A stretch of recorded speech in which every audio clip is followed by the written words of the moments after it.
Fed Bullard downplayed risk of contagion, but this did nothing to calm the nerves of unsettled investors, with sentiment continuing to deteriorate. This was reflected in the most traditional of ways on Wednesday, with the Yen and Swiss Franc bid up along with the US dollar. The yen managed to even outpace the buck, though this didn't prevent the dollar from extending its run of 2018 gains against the euro, pound, Aussie, and Kiwi. The Turkish saga lingers on, with Erdogan refusing to release the American pastor, and all of this tension has prompted a meeting between Chancellor Merkel and Erdogan, given euro exposure to the instability.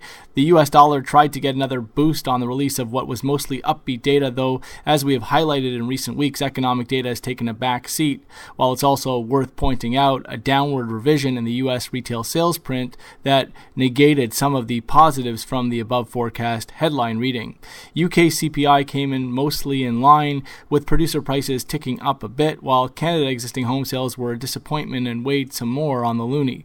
The fallout in risk assets resulted in some more 2018 lows for the euro-Swiss exchange rate, which is an interesting story in its own right given the SNB's sensitivity to franc appreciation.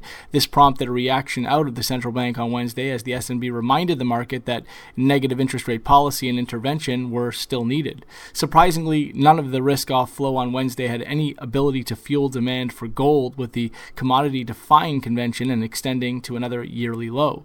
Looking ahead, Thursday's calendar features Aussie employment data, UK retail sales, Eurozone trade, and a US docket highlighted by initial jobless claims, housing starts, building permits, and the Philly Fed.